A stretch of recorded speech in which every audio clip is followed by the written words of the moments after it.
Well, good afternoon, dorm room. We have just started crazy. Facebook was having some issues, and we had to reschedule and reset the whole dynamic today. It's been something else, but I'm really glad that we still have our audience, we still have our guests, and we're getting ready to have a robust conversation around the topic parent engagement.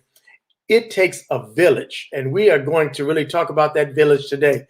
Joining me today in the dorm room as my co-host is Norma Celadon, and I'm going to thank you and welcome you to the dorm room, Parent University's dorm room today. Norma, listen, without further ado, because we're going to keep this moving along, why don't you tell us what we're getting ready to experience today? Thank you, Chip, and welcome to everybody.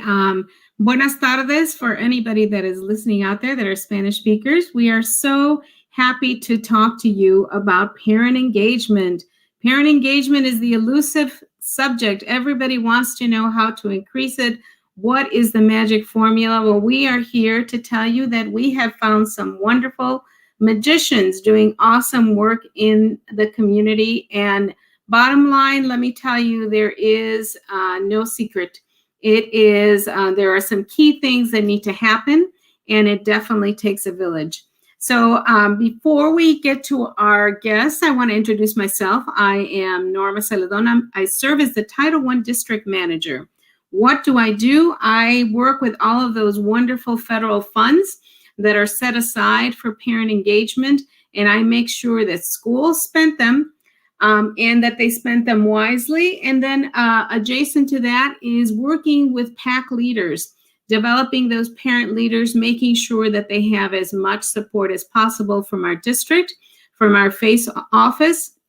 And that includes contact with our FACE managers. FACE managers, we have 13 FACE managers that work in those 13 geographic areas with schools, high schools, AUSL schools, SLAN schools, and we make sure that both principals and parents get that attention. Parent involvement is something that is key because more than any other factor, parent engagement is the best predictor of academic success. When parents are involved, students take more responsibility for their learning, and accountability is there at different levels. The top two reasons, however, why parents don't get involved is not what you think. A lot of people mention financial issues or stress or work or even language.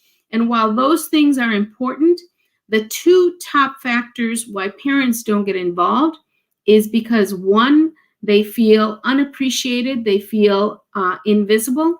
And then the second part is that they don't feel part of a community.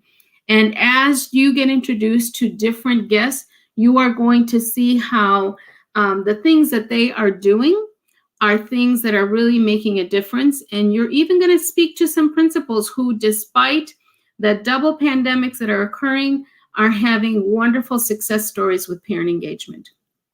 Before I allow you to, or before we bring those in front of you, I wanted to bring on board Kelly Thayes. She serves as our Parent University coordinator, and one of the things that we have been doing and working with Kelly is providing special support for Network 9.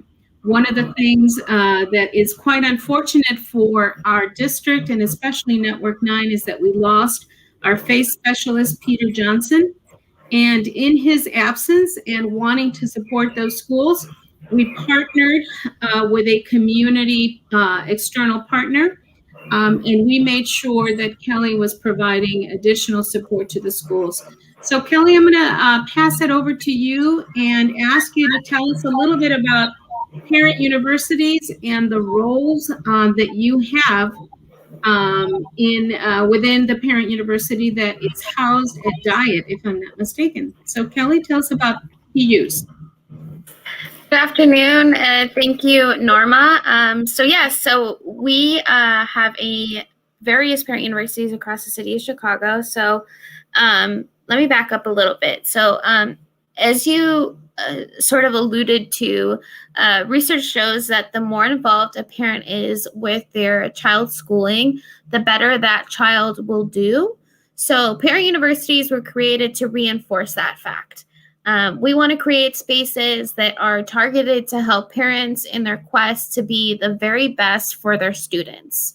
And I have personally been with Network 9, the Bronzeville Parent University, for 2 years.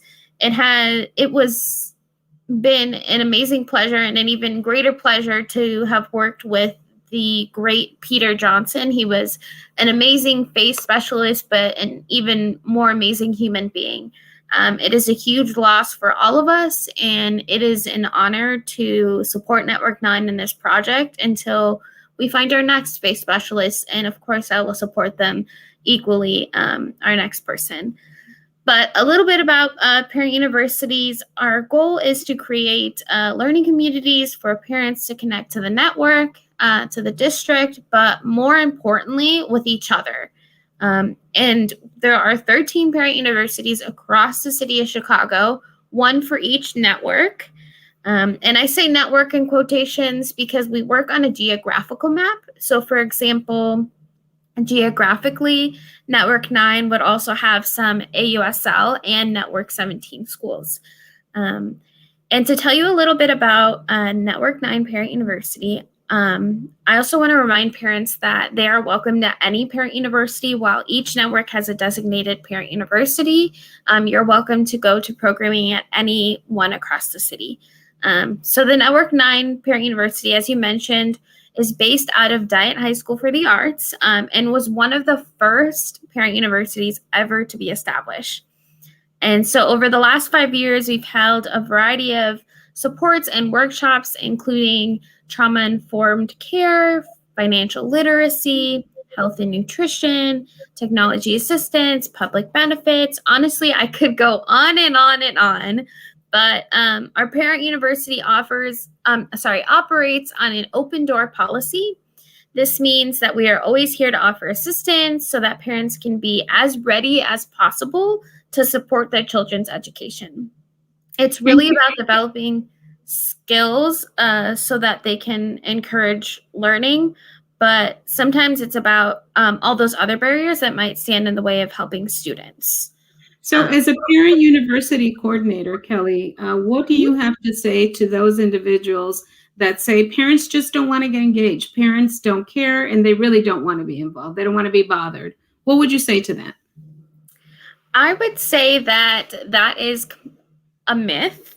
I believe that the vast majority of parents would be more than willing to be involved in parent engagement and involved in schools.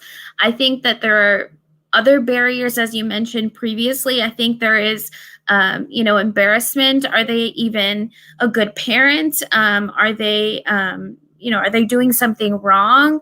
And I think that's one of the main reasons that really hold parents back is they're, afraid, I would say, almost. So yes. Parent universities, of course, have been closed over this time. Can you tell us what has been happening virtually, sponsored through the parent universities? Sure. We can't pretend to do this work on our own.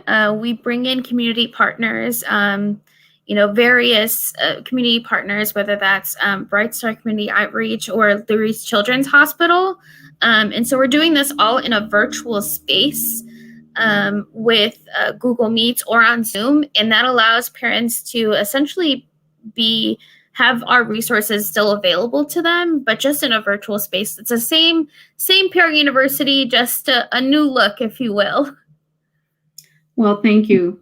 Thank you, Kelly, for what you are doing for our parents. Thank you for creating community that we are craving. And I know that we are all looking forward to being in person and being able to hug each other and learn from each other.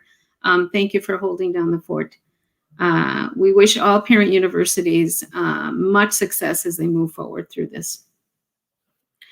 And speaking of community partners, one of the projects that we were involved, so when we lost Peter Johnson, we wanted to provide as much support as possible to Network 9. we partnered with Dory Collins from District Outreach Initiatives. And we wanted to also make sure that we learned something in the process. So we didn't just want to replace Pete Johnson with somebody else. We wanted to learn something in the process. And so we have been trying different approaches. And this is in speaking with various principals and administrators at the school level that we discovered that there are a lot of wonderful things that are happening. So I want to bring on board Dory to tell us a little bit about what she is doing and how she has been partnering with the FACE office. Dory, welcome. Thank you, Ms. Celadon. It's a pleasure to be here this evening, and I want to thank the department for allowing me the opportunity to service the community. And good evening to everyone on the line.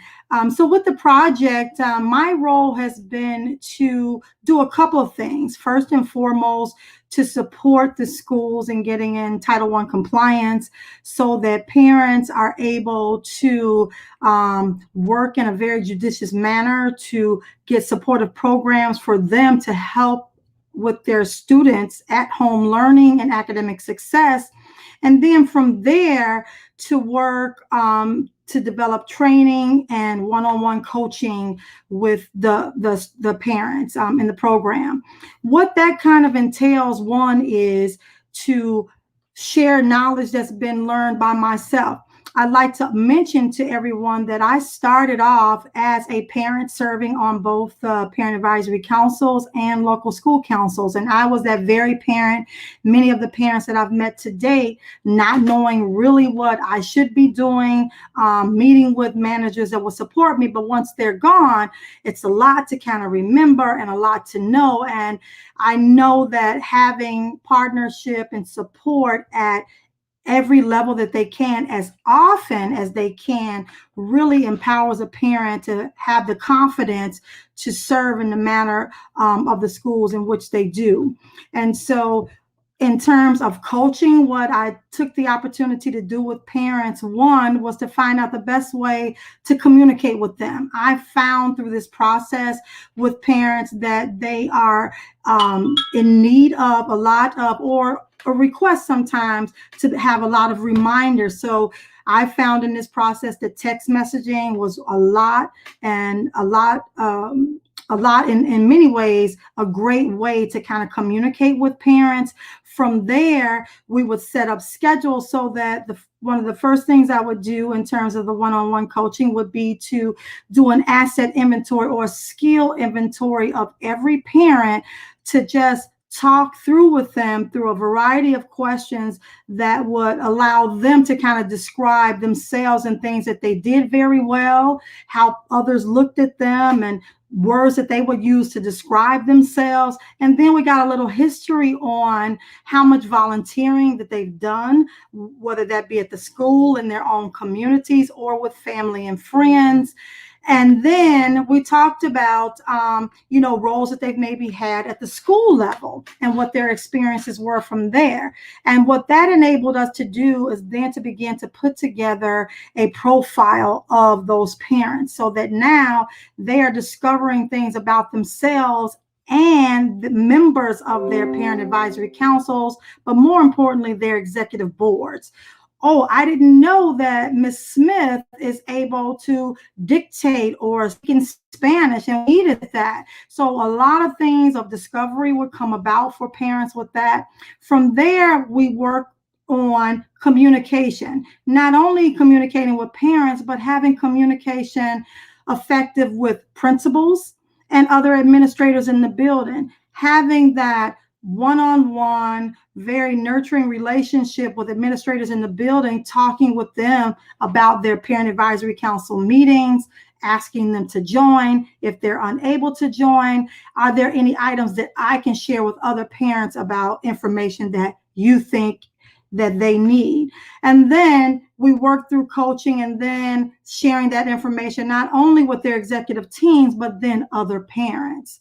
From there, now we're getting ready for meetings. And so how do we put our meeting together? How do we put together a standard menu or item agenda so that we have relative information that we are now talking about, discussing, and making decisions regarding Title I guidelines to work one-on-one with our schools and other parents in the building. And then this is ongoing. And some of the things that I've learned through this and some of the things that I've seen and working with the parents, many of them, this is their first time, but all parents are very excited to not only participate at the school level, but to do well in having that line of communication with their teachers, their principal, and other parents. They want to do a good job and they want to be recognized for doing a good job.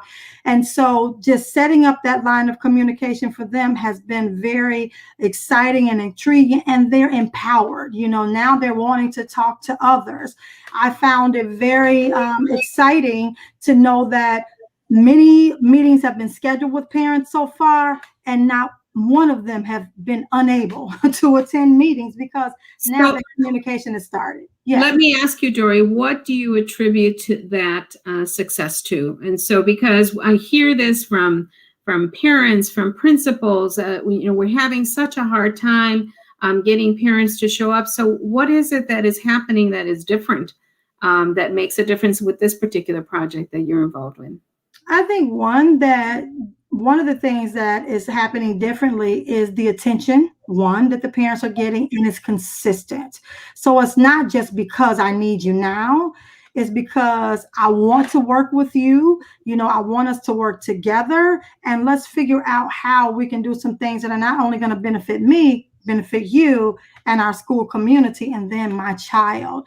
And so I think that's been one of the things that's very significant, because many parents, they want to serve in leadership roles, but they don't know really what it takes, how much time is going to be involved. And so when you kind of fine tune that and break it down, because my discovery with them, think about setting aside 3 hours of your time once a month to do some work relative to this board, functioning on it and getting more parents involved. And they say, I didn't look at it like that. I didn't realize that. And then parents are interested in having that conversation, being seated at the table to have conversations with their administrators and other parents. Thank you, Dory. And I have to say that working with you has been such a delight, but you have the track record. You've worked with parents for a long time. But the special thing about Dory and this particular project is that she is a native of Network 9. You have grown up in that neighborhood. Mm-hmm. You understand the parents because you've been there. And so tell us a little bit about the importance of having support that is culturally relevant with the populations that you're working with. Absolutely. Well, I think one of the most important things is people want to be related in some kind of way and fashion to you.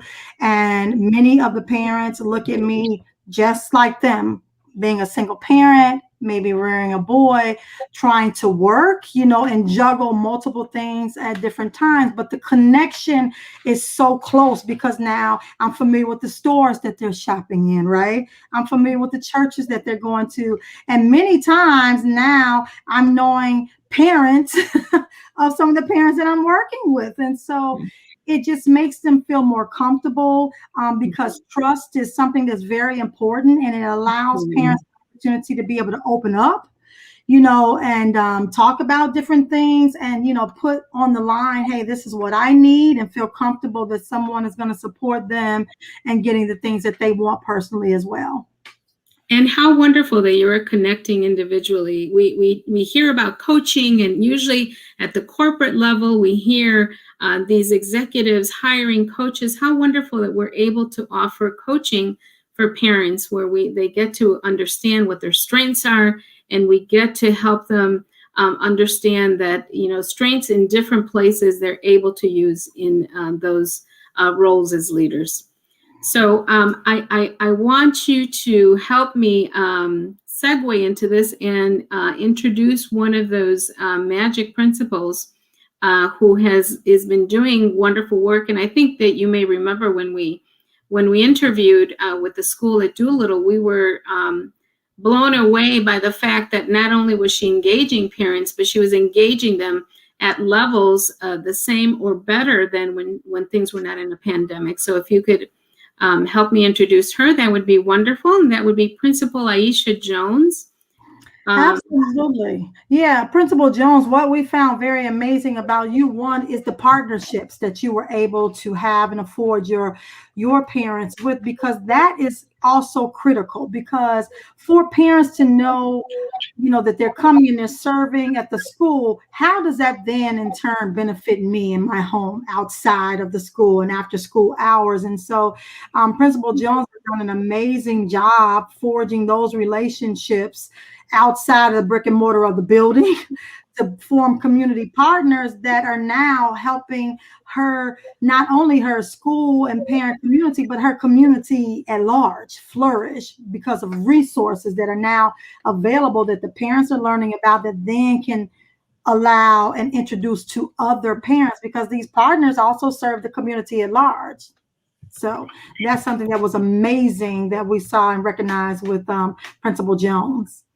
Principal Jones, welcome. Thank you for joining us, and thank you for sharing all of those secrets about parent engagement. Will you tell us a little bit about why parent engagement? I mean, we can tell that when we spoke to you that you were passionate about that. Can you tell us a little bit about where that passion comes from, and some of the things that are happening at Doolittle? Hi, well, thank you for having me today. Parent engagement, if we don't have the ear of the parents and the support of the parents, we will never be successful as a school. Mm-hmm. The babies belong to them. And so I have to partner with the number one parent in order for us to really support our students the way we need to support them. And so parent engagement has been one of our priorities with our CIWP. We've been working on really building relationships with our parents since the moment I walked in the building. Here at Doolittle, and I've been here for 2 years, here at Doolittle, when I first came in, the parents were alum of Doolittle, and they had a negative experience at Doolittle when they were students here. And so one of the main things that I pride myself and I focused on was really shifting their understanding of what Doolittle really represents. And the only way that I was able to really do that was to really be available. I can't lead the school from my office. I have to really be engaged. I have to be involved with my parents. And so we started doing home visits to check in to see what the parent needed and do a needs assessment. We were there. Our parents graciously welcomed us in their home, and we really got to build a really authentic relationship with them. And then from building a relationship and really hearing their needs and some of the things that they want for their child, we really started to roll that out in our school. I have some wonderful partners that I work with daily to make sure our parents are heard and they have a platform and space to be able to share their needs and their wants for their students. With our teachers are absolutely phenomenal. We have a minimum amount of number of parents that they have to do outreach with every week, and we check in on the parent needs that way. We are committed to not only the school and the students, we're committed to the community, because the school is a safe haven for the community. And the only way that I can really be committed to the community is be a part of the community and really shift ourselves out the brick and mortar and then spill over into the Bronzeville community. Tell us a little bit about those home visits, because must have been a very tough time to do this, where people are wanting to stay inside and stay safe. Tell us about those heroes. I mean, you have them on your staff that have been doing this. Tell us, Principal Jones. Yeah, so we started home visits around a year and a half ago before COVID hit, because we couldn't get them in the building. Mm-hmm. So if we can't get people in the building, we have to go to them. Oftentimes the school is a lot of trauma that happens in these spaces, right? And at home is their safe space. So we had to get out of our comfort zone and really go into their home. And we have a whole team. We have all of our security officers, our admin staff, and our teachers go on home visits as well. And the home visits, we do not go in with your child is not doing this. We go in with the lens, help me to help your child, because you are an expert when it comes to your baby. And I'm really trying to make the transition smooth. During COVID, we had to be very strategic and very safe, but we still did home visits. We never stopped. The pandemic did not stop the work that we did. We had made sure that they had food. We partnered. I know Alan Conley is one of our biggest supporters, or Granberry from FACE. He's one of our biggest supporters. My community needed food when all the riots happened, because we had no grocery stores. Mm-hmm. So the needs of the parents is not just about reading, math, science, and social studies. It's about the whole entire child. And if the parent is not okay, that child is not okay. And we have SEL and therapy for our parents as well. But going into the homes, for me, it was this natural because of where I came from. I'm a parent. I'm a single parent as well. And I know how I want to be treated by my child's school. So I bring that lens when I'm communicating with parents. I have to be available. I can't lead a school if I'm not available for my parents in my community. And we went, and it was really like a discussion, like, what do you need? How can we help? What resources do you want us to bring to the school? What resources you want us to bring to you? And it was really a back and forth engagement. And that was something that the parents let us know. No one ever asked, what do you need? Because we usually tell them what they should do or what they need, but we never ask that question, like, how can we help? And that's we come in there. How can we help? We notice that we haven't seen Lil Johnny online. How can we help? You know, we notice that we haven't seen you come and pick up from the school. How can we help? And we really streamlined and got some job training here for our parents, because that's one thing that they needed. They wanted to work. They wanted to have. We have financial literacy that's coming up. They want to know how to manage their money. We don't go in with a set agenda. We go in with an idea, a vision, and they really help shape that vision so we can meet their needs. I am hearing a couple of things here that I think are making a difference. One, you come in as strengths-based. You are coming in to really recognize that there are strengths among your parents. You also don't come in thinking that you know the solutions. You're asking them what they need. And then finally, you have a whole team. And I know that you have some of those here with us. Can you introduce us to some of the folks that you brought on, these essential heroes? They are our superheroes. This is my village, our Doolittle village, because it truly takes a village to raise a child. And so I have the wonderful, fabulous Miss Della Ezell from Parenting Unlimited 365. She has been holding my hand and doing this work day by day, every day. Miss Della Ezell, the parents love her. She calls and texts them every day. So I have the fabulous Miss Della Ezell from Parenting Unlimited 365. Ms. Ezell, tell us about what your organization does to support Doolittle parents. Yes, I'm the founder and CEO of Parent Unlimited, and I'm so excited to be at Doolittle and making a difference, a vast difference. What we've been providing throughout the whole year already, doing virtual grade levels, parent support circles. And it's aimed to create a safe and open and trusting school community where parents can come and share their experiences, right? And to build relationships and collaborate around ideas and support their child's development. And so that's what we've been really focusing on. But the beautiful part of it, we listen to what the parents are saying. Ms. Ezell, everybody throws these workshops to us all the time, as if that we don't have some skills that we bring to the table. Sometimes we just want people to listen to us and not really so much problem solve everything, but sometimes we got to get it out. So that's why we created the parent support circles. And the other beautiful part about it is when we include the teachers. So when we do the grade level, we do grade level virtual. So we have pre-K through second grade parent circle, then we have 3rd through 5th grade parent circle, and then we have 6th through 8th grade parent circle. So it would be more meaningful to the parents, and they get online and share what's going on in their personal lives, and we try to figure out all kind of resources where we can help them problem solve problems. We do it collectively as a village, as Principal Jones was mentioned. We do everything as a village. When our teachers come online, they talk about the academic performance or what they need from their students or from the parents, what their students are learning in that particular grade level. Some of them will pop on and then some will pop off. But what's so amazing, the teachers stay on because they want to get to know the parents as well. And what an amazing opportunity for them to do so. So when we're on the circles, some of the things that has been coming up with, we've been talking about self-esteem, adult social emotional issues, that's happening in their homes, things that's happening in their school. We try to engage them with even special activities. So it's not just jumping online and just talking out their problems, but we're problem solving collectively, but we're also coming up with special events. Like we just had a luncheon, so we got real creative, right? So we just had a luncheon right down at Pearls, right?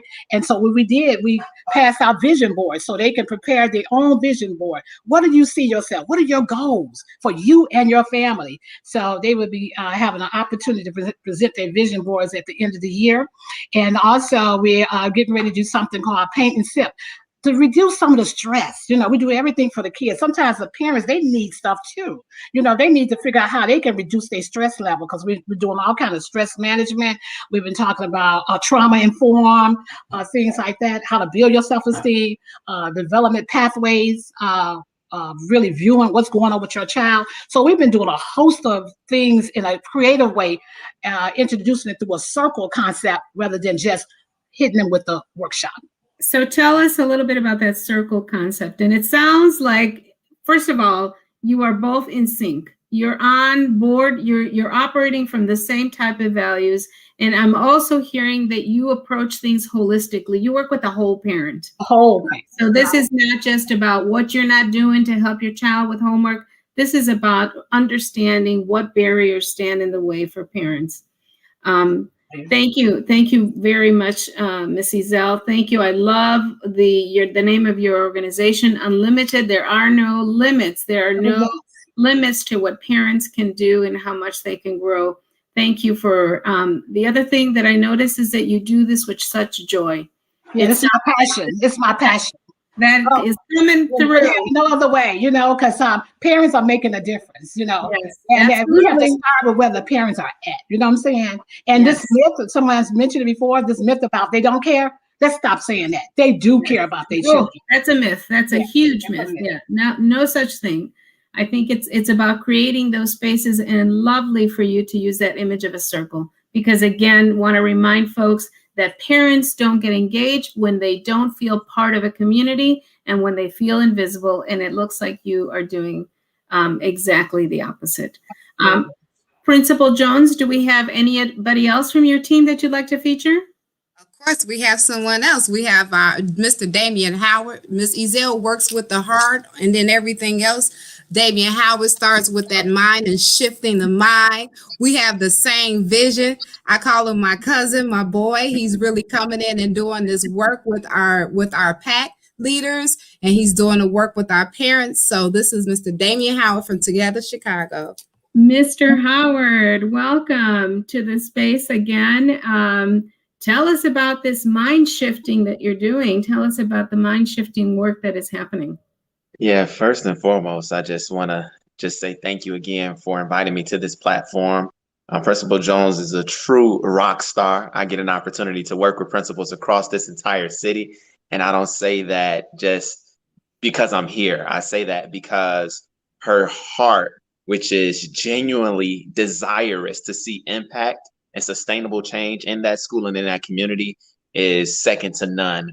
So I just had to call that out as I'm invited to this space. The second thing I want to admit, and I'll get to the mindset thing very quickly here, is that I just had an opportunity, Norma, to be here with you all not too long ago. So if y'all just scroll down on the Parent University page, you will hear everything about what it is that I do. I'm going to make my time here very brief today because I was here for about 90 minutes, not too long ago. So you all can learn so much more about the Parent Champions program. When we talk about a mental shift, the Parent Champions program through my organization Together Chicago is all about trying to identify what we call those parent champions, those leaders who are already in the school environment, who sometimes are causing good trouble, who are making good noise. And my direction that I have, the mantle that's on me, is to support that parent as a leader and particularly help them to develop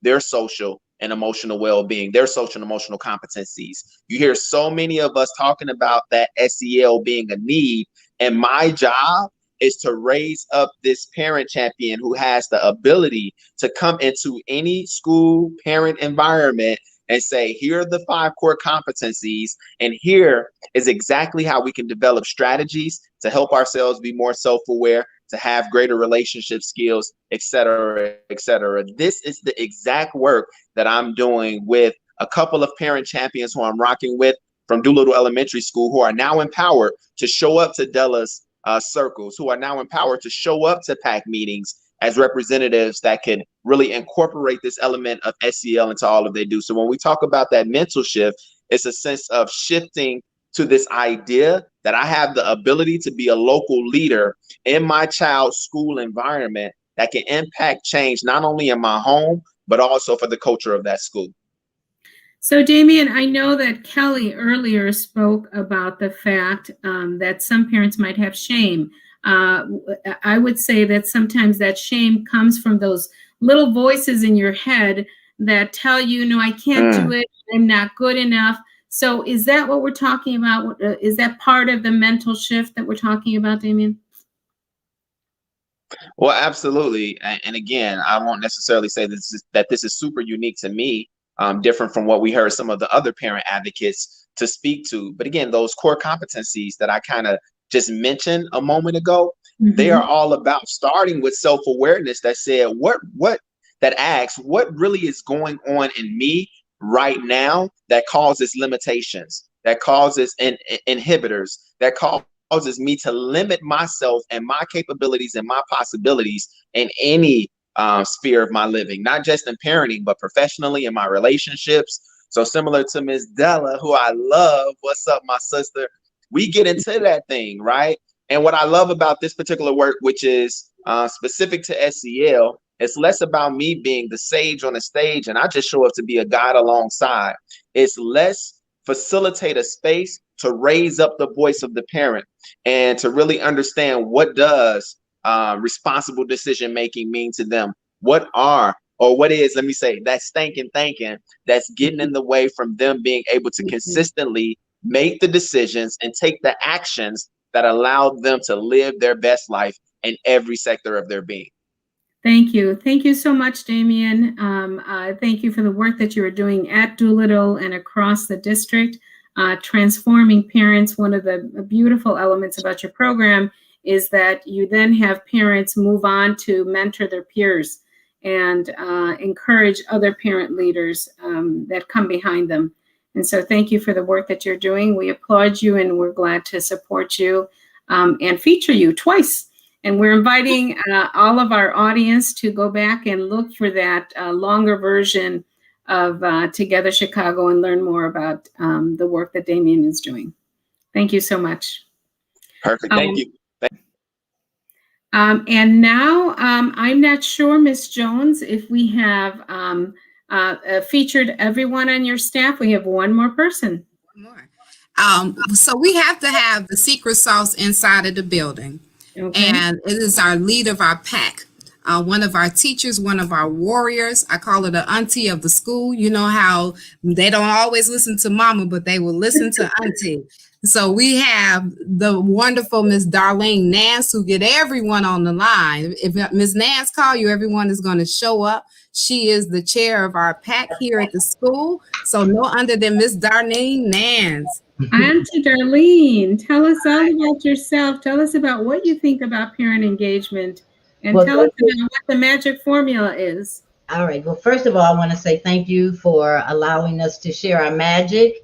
And this would not happen without our visionary. And I want to give kudos to Ms. Jones because it's hard to work. It would be hard for me to do what I do if we didn't have that visionary. I have worked in schools all across Chicago with parents. I've been a parent resource teacher for a lot of years. But what my job is to gain trust and build relationships, so they won't have a problem with dealing with the external partners that we bring to Doolittle. Because you have to have your home first. You have to get, the right ingredients in our home and before you go introduce them to somebody else and want them to do something with someone else. So I kind of lay the framework.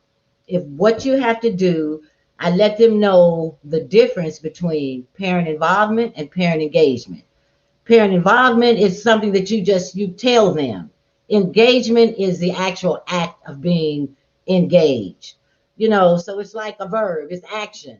I want to see the parents in the schools. Before COVID, we would have our PAC meetings in the schools. I would talk to the parents if they wanted to come in and volunteer in their child's classroom, let them know ABC, this is what you have to do, show them how to work with teachers. Miss Darlene, we cannot see your face. We would love to see your beautiful face. So, well, wait a minute, is my camera? Oh, it is out. There we go. Yay. Okay. So, and just to kind of do the education part with the parents, because they have to be taught just like our children have to be taught. You just can't throw them in a classroom. Even if they want to volunteer, you have to show them, give them skill sets on what to do when they go in the classroom. You have to teach them how to act when they come up for a parent conference. A lot of them come up, well, why is Johnny, why is your teacher doing this and that to that? But you have to be able to role play, sit down and talk to the parents, and let them know that all the teachers are not against you. You have to listen. And I have to tell the teachers that too. You have to listen, active listen, listen to the parents, give their child kudos. You just can't come in and say, oh, this child is, he did this, this, and this, because you will never gain their trust. In order for any of these things to go on, the parents have to have a buy-in, with the school vision and their mission. We have to have them we want to empower the parents, because with the PAC, when we're doing the elections for the PAC, I give them education on each job. What does it mean? What does a PAC chair do? What does a vice chair do? What does an outreach coordinator do? What does a secretary do? So all of these parents will be ready to know what they're getting into. So, I mean, and if they feel like they're being heard, if they have a buy-in, if they know that you trust them, that you care about them as well as their child, we're rock, and that's what it's all about. I want them to feel empowered, because like I tell them, you all are our biggest commodities. If you weren't here, we wouldn't be here, so we value them. We want to let them know how valued they are in our school. So, I mean, and I could go on and on and on, because I really enjoy what I'm doing. I have to say that I am looking at themes here. This is passion and joy, and everybody has shared values, and parents are lifted and recognized as experts and really true partners. And Ms. Nance, you hit the nail right on the head when you talked about the difference between involvement and engagement. We don't want just parents to show up. Right. We don't want bodies. We want to have relationships with them. Right. And it sounds like that is part of the magic. I am so grateful to be working with you, Principal Jones, and I want to thank you for allowing us to feature your hero team, and to be providing. We have some folks, we have some parents that are going to be coming on a little bit later. We have a Doolittle parent who's on the PAC, who's going to be talking about all these wonderful supports that she's receiving. So I want to thank you, Principal Jones.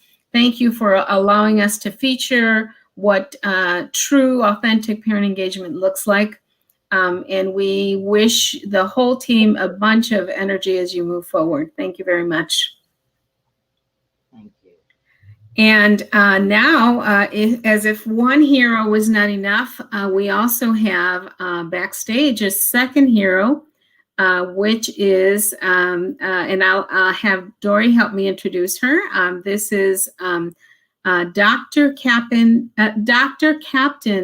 Tippett Eggleston, and it is a mouthful, but worth saying. Dr. Tippett, again, was someone that we were incredibly impressed by. We're going to talk about her leadership as a principal, but just her trajectory of her being with CPS. If I am not mistaken, she has been principal of not only one academy, but 3 academies, and I'm going to have her introduce herself. Dory, is there anything that you'd like to share about Captain Dr. Tippett? You're on mute, Dory.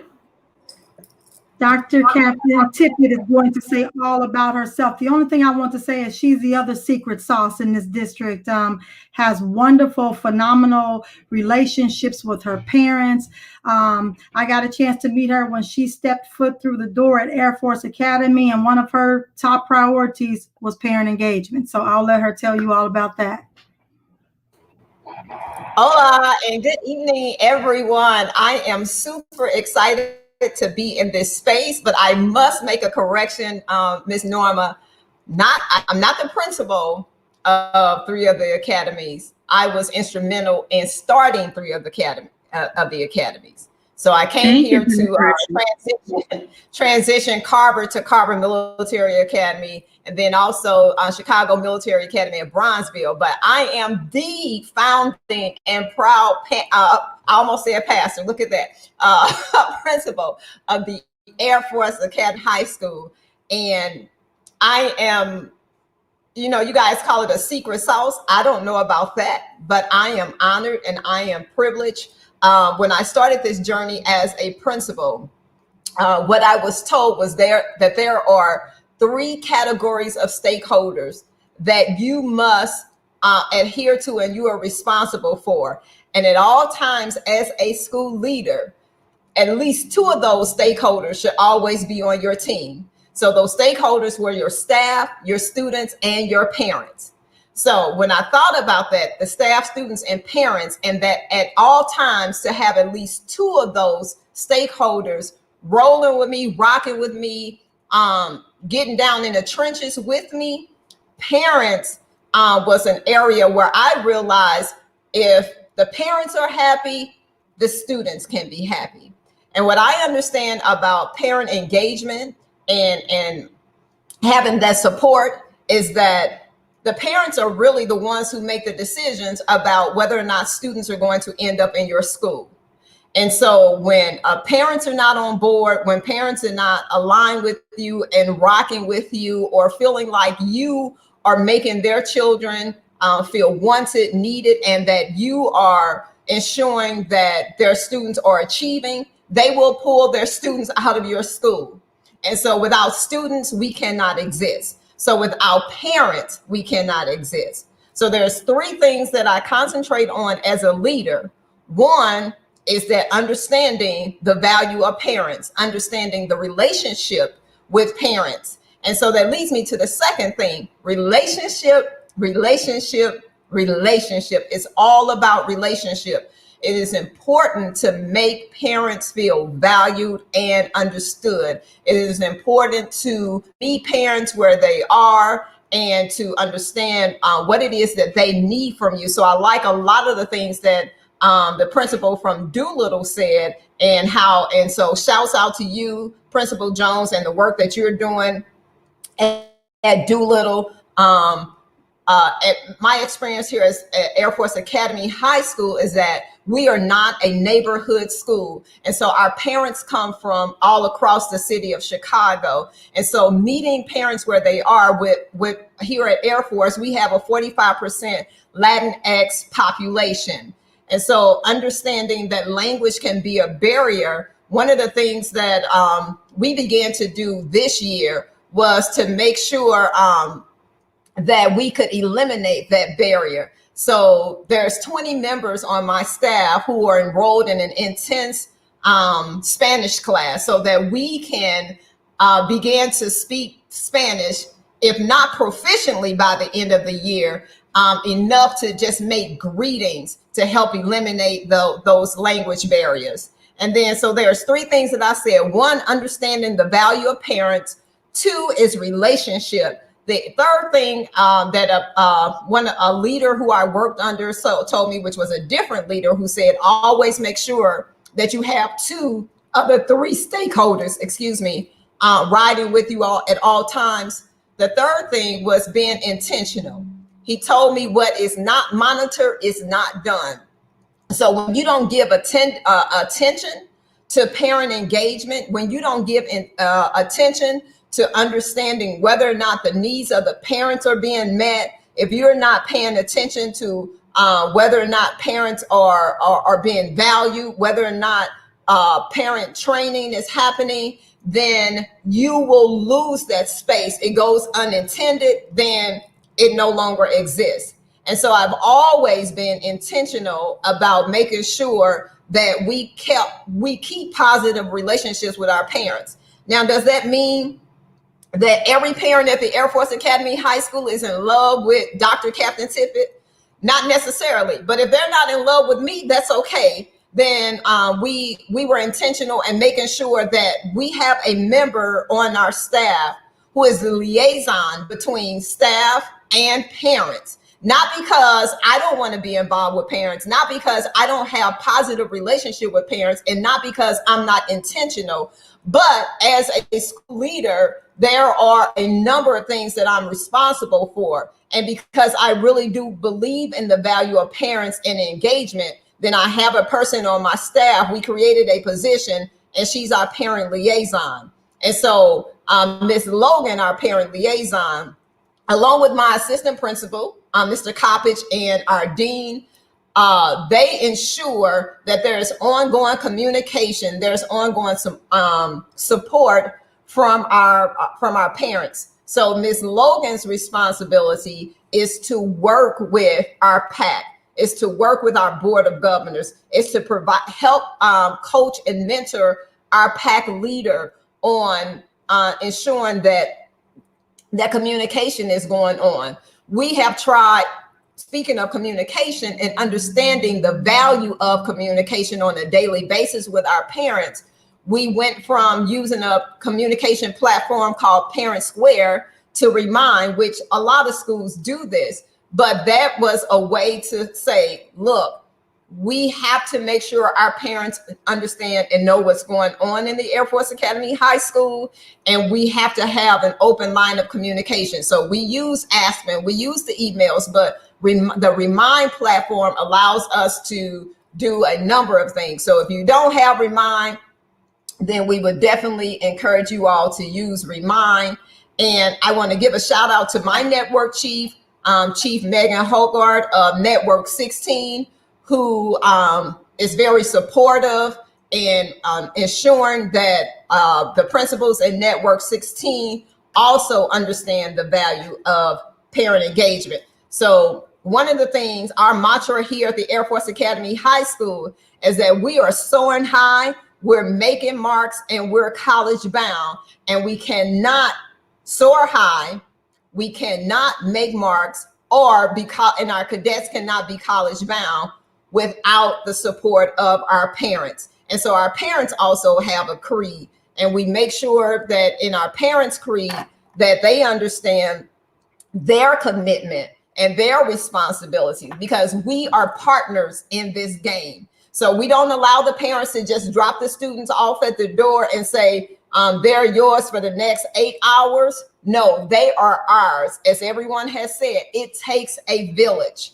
And so we don't take full responsibility, but we make sure we own our responsibility, and we make sure that we're accountable. But we also hold parents accountable for ensuring student achievement. So I tell my parents, when the staff is not doing what they're supposed to do not hesitate to notify me, and let's talk. Let's bring that teacher and the student and the parent and community together to make sure that our number one focus, our number one goal, and our number one aim is student achievement.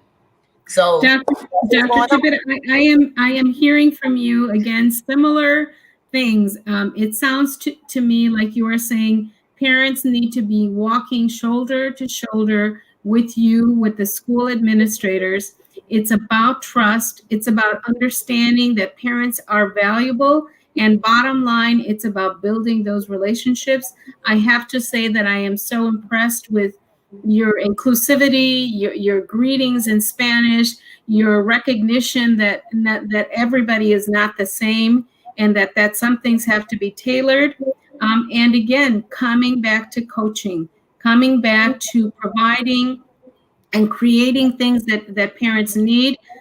Communication is another thing that I heard. You want them to learn about that community. You want them to be part of the Air Force Academy community. And so it's about sharing that information about what's going inside the school. I know you also have a mighty team. Do you have anybody that you want to introduce us to that is helping you carry out this work? So I'm not very familiar with this particular platform that you all are using, but I know who was invited was Ms. Campos has served as the chair of our PAC. Ms.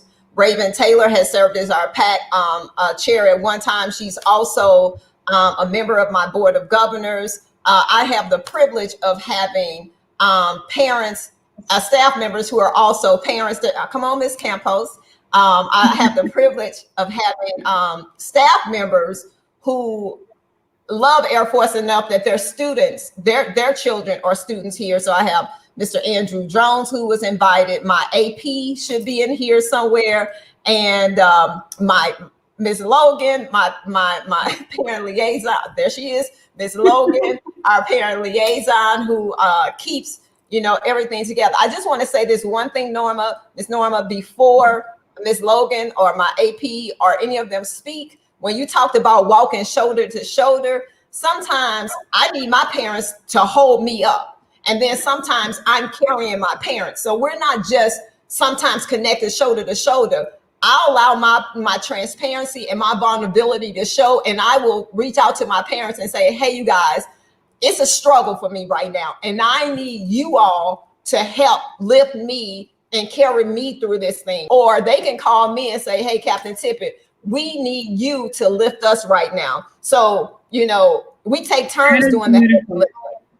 That is beautiful, Captain Tippett. To be vulnerable. And I think sometimes as leaders, we're afraid to feel or to be considered weak. I know I can't do this work by myself. I know I can't. And I don't have a problem with sharing because I'm accountable for my actions. I don't have a problem with saying I'm wrong. I don't have a problem with making apologies. I don't make excuses, but I don't have a problem with making apologies to my parents. If ever it seems like I forget their value. So Ms. Logan, Ms. Ray. Thank you. Come on, Air Force, come on. I want to invite Ms. Logan to introduce themselves and to talk a little bit about these amazing two parents that are here that have given of their time to join us. So the floor and the mic is yours, Ms. Logan.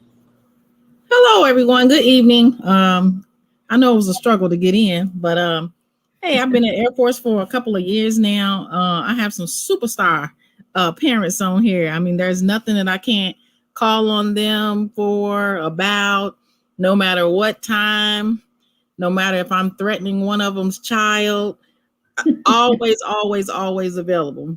And like I said, we've been doing this for a while now, and it's a struggle sometimes trying to get the parents support, but I just have to say, these two parents here have been active for 4 years.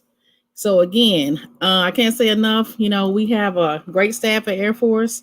We have the support of our principal, our assistant principal, Major Thomas, and we're still continuing to grow, and we love the support from you all. Thank you. Thank you, Ms. Logan. And I want to open up the floor to the real superstars of our show, Ms. Campos and Ms. Taylor, to talk a little bit about why are you involved? Why do you want to take on? It's difficult enough being a parent. You're taking on a parent leader role. So tell us a little bit about why you're doing that, and also tell us what does Air Force Academy do for you so that you can do your job well. So Ms. Campos, looks like you unmuted yourself, so go for it, and then we'll talk to Ms. Taylor. Hello, all. Good to see you guys. It's been a minute. I would say, well, one of the reasons for me is the fact that I've been in it since my kids have been in school. I've gone from Head Start parent committees all the way up, graduated with my kids from grammar school onto high school. Both my kids went to different high schools, so I was kind of torn to, do I do one, do I do the other? But I got the welcoming hands from Air Force, so I decided to follow with my son to Air Force. Captain Tippett has been awesome. Miss Logan is awesome. And, you know, honestly, Miss Logan, you give us too much credit. You, too, are a superstar, one heck of a superstar at Air Force. You make our jobs as parents easier too. That much I do have to say. Captain Tippett, love that you are open all the time. That, I mean, she did not lie at all. That's the truth. But having parents too, it has been tough trying to get more parents in there. Short from just saying, hey, we'll pay you $10 to come in the door. I know we can't do that, but it's been tempting. But it is tough. Again, noticing, like Captain Tippett said, we're not a neighborhood school. We've got parents from all over the city, north side, south side. Can't really say too much the east side, that's the lake. But, you know, that's a little bit harder to get parents engaged and bring them in than a neighborhood school. Now, my kids, when they went to grammar school, I was at Alexander Graham School. That's a neighborhood school. It was easier. And like the previous person you had on for Doolittle, when it's a neighborhood school, yeah, it's easier to bring them in. When it's not, it is tougher. Just trying to, and then to try and set up a certain meeting time. Yeah. So we've really hit stumbling blocks, but we're still going. We're still moving forward. It's not going to stop us. You're muted. So even if there's barriers, what makes you keep going? What is it that has you coming back? Probably the fact that I've promised other parents that I'd keep going and be a voice for them, like I've done for years past, all the way forward. And years past when I've been involved in, again, the grammar school, LSC and PACT, I've always told the parents who are afraid to come up and speak for fear of their children may get, you know, repercussions from their teacher or what have you. I've told them in the past, look, come talk to me. I won't divulge your name, but I've got to know what your issue is, what your problem is, in order for me to speak about it. If you are willing to speak about it, I'm there beside you to help you, to you know, give you support. That's always what I've done. It sounds like you are modeling what you are learning at Air Force Academy. Thank you so much for what you do. Thank you for wherever you find that strength and that energy to keep going. It sounds like it's coming from Miss Logan, who was very humble and was not fully talking about herself, but passed on the mic to other parents. So thank you so much, Ms. Campos. And then I want to hand it over to Ms. Taylor to tell us also about what makes her keep going, what makes her continue to serve on a PAC as a parent leader. Good evening, everyone. Sorry, I'm at work. Can you hear me okay? Yeah, talk about dedication. Thank you for joining us. Air Force Academy High School was my daughter's choice of school. I wanted her to go to a school closer to the house, which was Chicago Bulls. But she's like, Mom, I want to go to this school. And I have to go. None of my friends is going. And when she chose that school, Captain Tippett was like, I'm gonna remember her name. Her name is Sasha Clark. And from that day forth, it seemed like it's family. We felt like family. She didn't know us at all, but she took us in open arms. The whole staff did. Miss Logan, Mr. Coppage, even the security guards. Every day, everybody was just nice and wonderful. So I was like, okay, you can go here, I guess. And then I found myself up there with her every day, like I was going to school.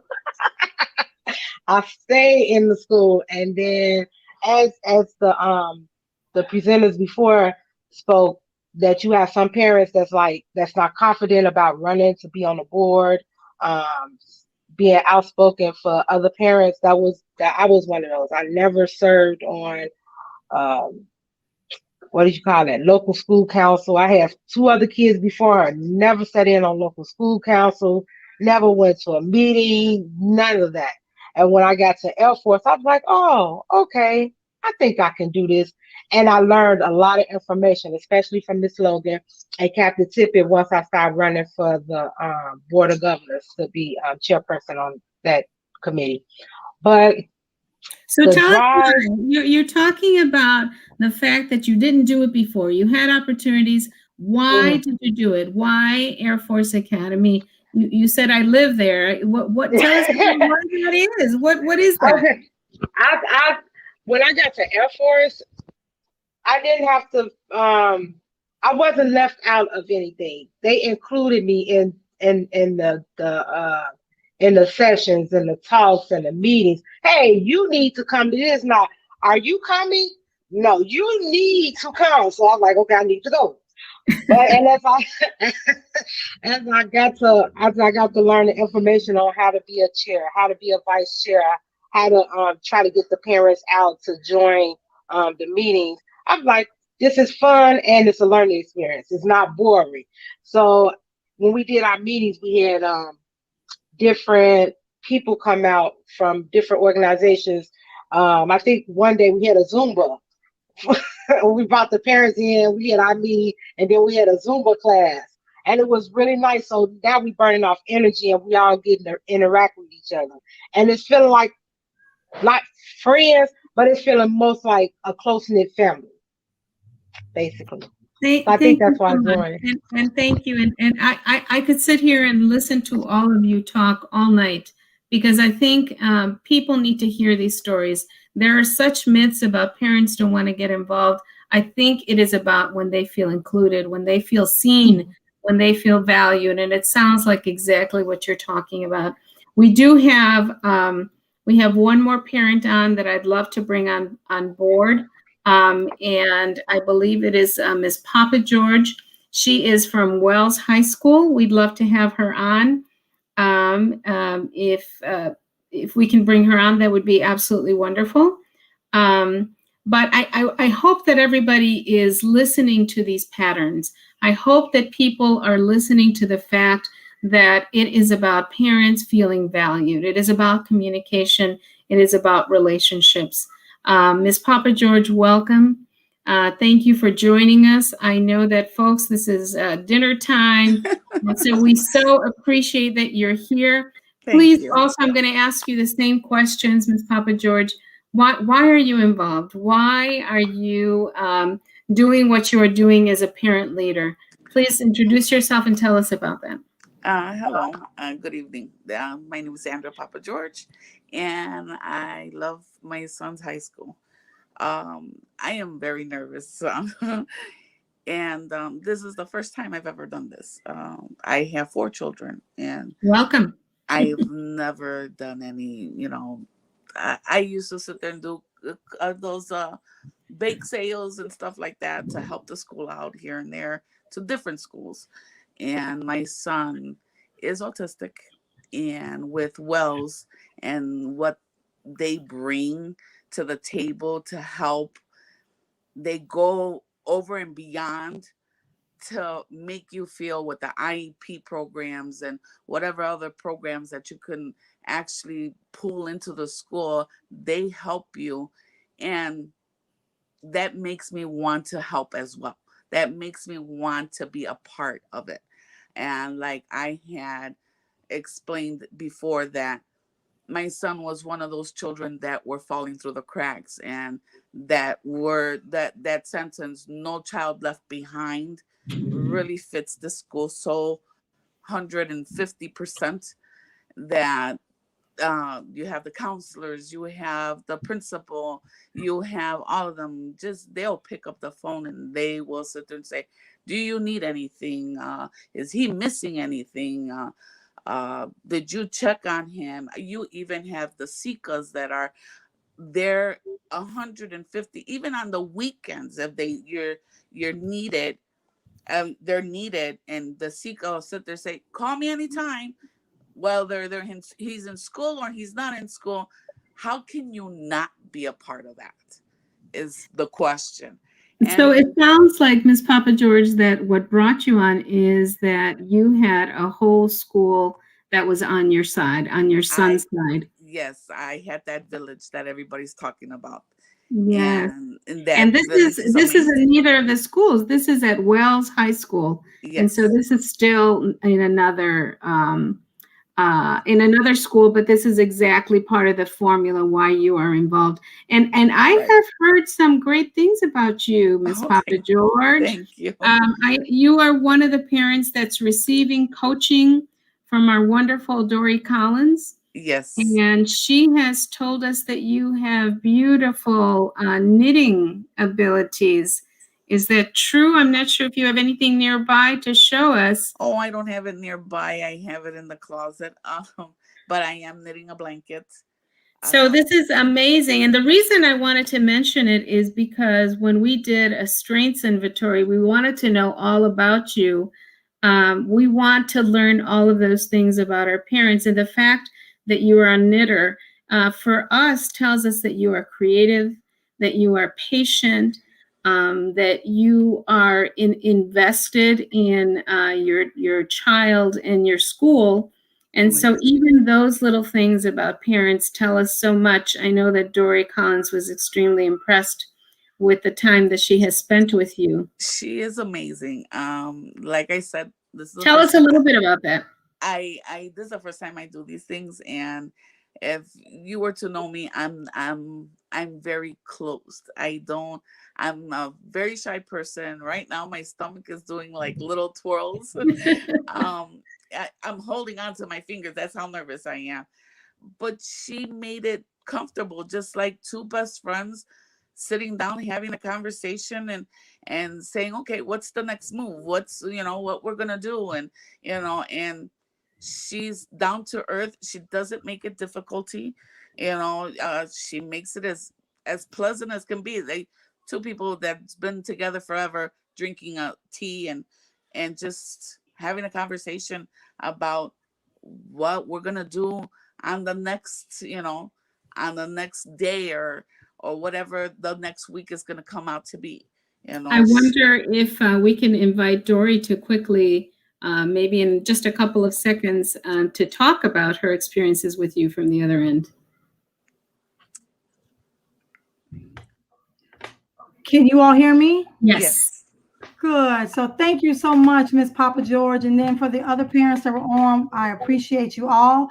But what I wanted to share about the experience is that first and foremost, it's about us being comfortable and related to each other, right? And when we did our first interaction, which was our one-on-one strengths inventory, it was conversational, right? And one of the things I was pointing out to you is that you learn a lot about a person, even more about yourself when you're talking to someone else and they're pointing things out, because one of the things that's significant about you knitting is that those skills that come about that you're learning, humility and patience. And that's how you were describing yourself all along during that strengths inventory. And I was pointing out to you all of those attributes that you had, that others were recognizing also about you, and that now I wanted you to now demonstrate those as you being the chair now, because you had all those skills that make others feel just as comfortable as I'm making you feel. And so I appreciate you saying it was conversational, because I said it's nothing to it, right? We're all parents. Right. There's no right or wrong here, and we're here to support each other, and that's what this whole experience should be about. Right. Thank you so much, Ms. Collins, and thank you so much, Ms. Papa George. I congratulate you for your courage to Thank come you. on board, but more important, for your courage to support your child and to be part of that school community. Thank you for demonstrating that even if you're scared, we must move on and we must accept these challenges. We are so grateful to have met you. And Thank you. I want to end also by providing gratitude for the whole village, for the village, for the administrators who are humble enough to say, I can't do it all. I've got to bring other partners who recognize parents as experts, who respect those parents and are very intentional and spend time to build those relationships, to build community, to build a village. But more important, I want to acknowledge our parents, our parent leaders. And leaders don't only have to have a title. Parent leaders are those volunteers, those people that can, come and help make copies or set up coffee for a meeting. Those are parent leaders as well. So we don't need titles. And yes, it does take courage to do that.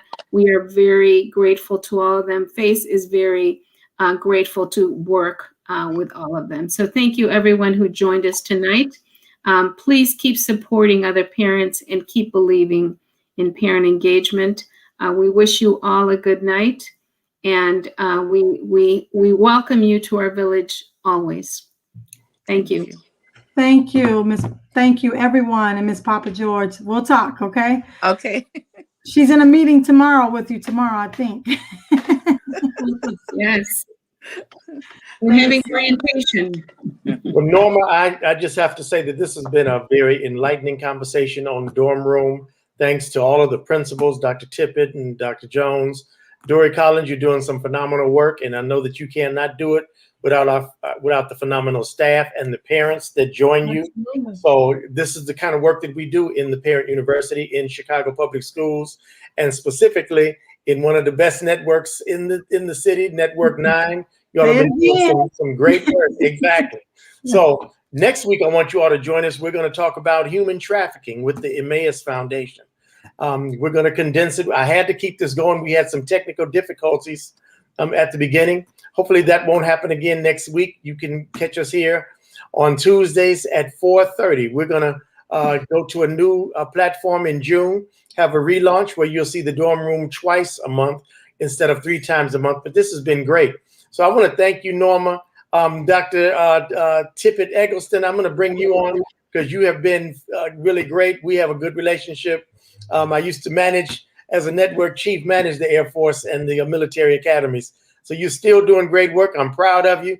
Thank you, Ms. Papa George, for your support, and to all of the parents, Ms. Logan and Ezel, all of y'all doing some great things. So thank you all for tuning in. We kind of went over, but it was worth it, worth every bit of it. This is the Dorm Room, Chicago Public Schools. You all can view this again on Facebook Live, CPS Parent University page, and then on YouTube, our YouTube channel at Family and Community Engagement. So on behalf of everybody at Family and Community Engagement, you all have a great week. It's Teacher Appreciation Week. Go out and celebrate a teacher and have a good week, okay? Thank you all for coming to the dorm room. All right. Thank you. Thank you. Good night, everybody. Buenas noches. Good night.